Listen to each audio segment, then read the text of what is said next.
বা মোৰ ঘৰৰ এখন দোকান আছে বা মোৰ ঘৰৰ কিবা ব্যৱসায় আছে, সেই ব্যৱসায়টো যদি আপোনালোকে এই 10,000 টকাটো খৰচ কৰে, ঘৰৰ ব্যৱসায়টো ভাল হ'ব। তাৰমানে আমি গ্ৰুপত দিম, নহলে আমি নিজে খৰচ কৰিম, নহলে আমি ঘৰৰ ব্যৱসায়, যি ব্যৱসায় ইতিমধ্যে আছে তাতে আমি টকাটো খৰচ কৰিম। এই তিনিটাৰ যিকোনো ধৰণে আপোনালোকে খৰচ কৰক, আমি অহা বছৰ আপোনালোকক আকৌ 25,000 টকাকৈ আমি আপোনালোকক দিয়াৰ ব্যৱস্থা কৰিম। আজি 10,000, তাৰ পিছত অহা বছৰ 25,000। বিশ্বাস আছে নে নাই মোৰ ওপৰত? আকৌ পাব বুলি বিশ্বাস আছে নে নাই আপোনালোকৰ? আছে। যদি মোৰ ওপৰত বিশ্বাস আছে, এই 10,000 টকা মই দেখুৱাই দিয়া তিনিটা ৰাস্তাৰ ভিতৰত খৰচ কৰক। অহা বছৰ আমি বেংকৰ লগত লগ লাগি আপোনালোকক 25,000 টকা দিম। আৰু 25,000 টকা যেতিয়া আপোনালোকে এনেকৈ খৰচ কৰিব, তাৰ পিছৰ পৰ্যায়ত বেংকৰ সৈতে লগ লাগি আমি আপোনালোকক আৰু 50,000 টকা আপোনালোকক আমি দিয়াৰ ব্যৱস্থা কৰিম। তাৰমানে 10,000 কণী পাৰিব 25,000 আৰু 25,000 কণী পাৰিব 50,000।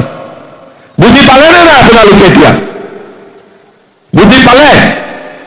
কিন্তু অহা বছৰলৈকে যদি যাৰ যাৰ ঘৰত 3টা বাচ্চা আছে আৰু যদি 4 নম্বৰটো হৈ যায়, তেতিয়া কি হ'ব? তেতিয়া কি হ'ব?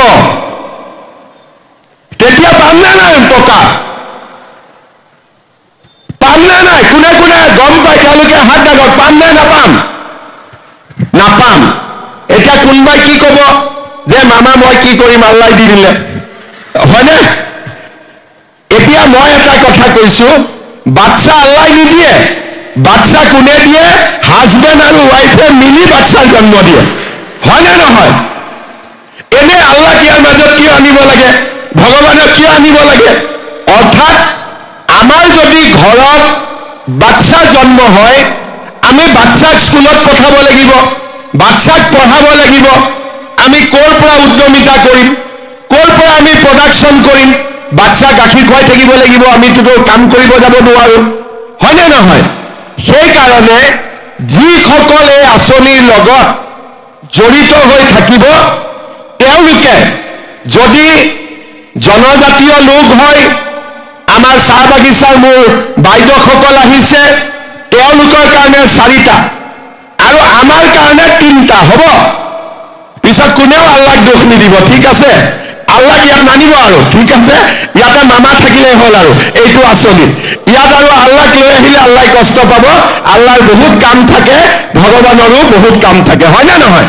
সেইকাৰণে আজি গৈ হাজবেণ্ডসকলক ক'ব যে যি হ'ল হ'ল, আজিৰ পৰা আৰু একো নহ'ব, হ'ব?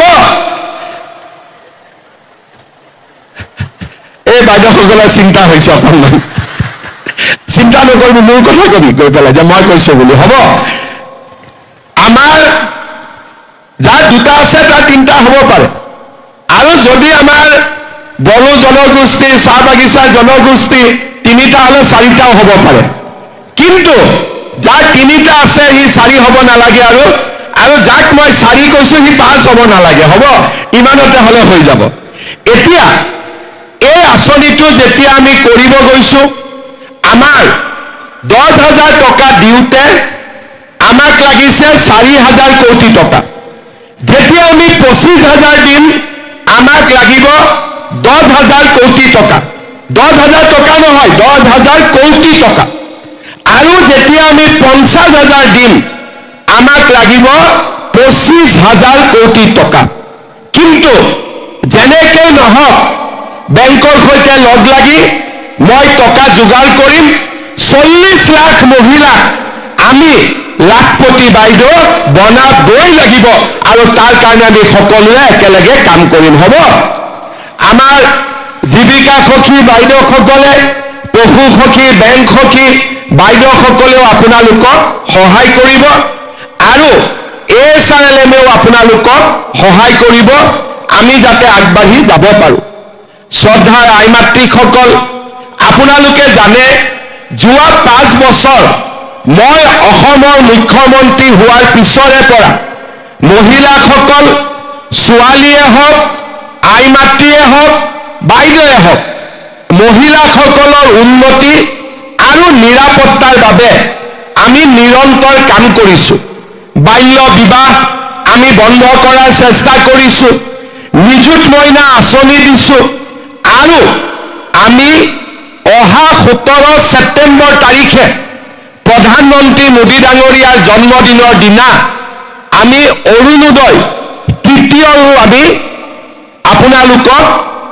টকা দিয়া আৰম্ভ কৰিম অৰুণোদয়ত আজি আমি 10,000 টকা উদ্যমিতাত পাম অৰুণোদয় আমি মাহিলী 1250 টকাকৈ পাম এইবাৰ আমি আৰু এটা নিয়ম কৰিছোঁ আপোনালোকক আমি এখন ফৰ্ম দিছোঁ পোৱা নাই যদিও পাব গেছৰ নম্বৰটো আপোনালোকে দি দিব ভৱিষ্যতে আপোনালোকে গেছ কিনিলে অৰুণোদয় পৰিয়ালে গেছ কিনাৰ কাৰণেও চৰকাৰৰ পৰা আৰু 250 টকাকৈ পাব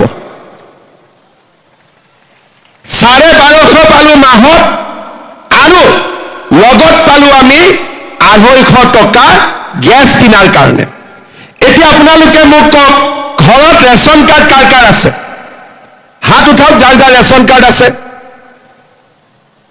ঠিক আছে কাৰ কাৰ ৰেচন কাৰ্ড নাই হাত উঠাওক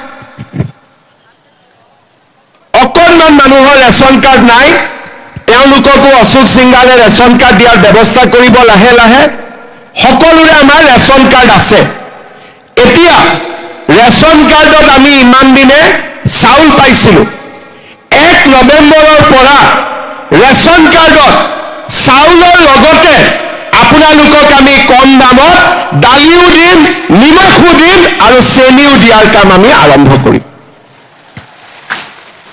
তাৰ মানে নিযুত মইনা পালো অৰুণোদয় পালো মহিলা উদ্যমিতা পালো গেছৰ কাৰণে 250 টকা পালো আৰু লগতে ৰেচন কাৰ্ডৰ দোকানত আমি দালি নিমখ আৰু চেনিও চৰকাৰৰ পৰা কম দামত পোৱা আমি আৰম্ভ কৰিম আগতে কেতিয়াবা কংগ্ৰেছৰ চৰকাৰ থাকোঁতে মহিলাসকলে ইমান সুবিধা পাইছিল নেকি একদম সঁচা কথা কওক পাইছিল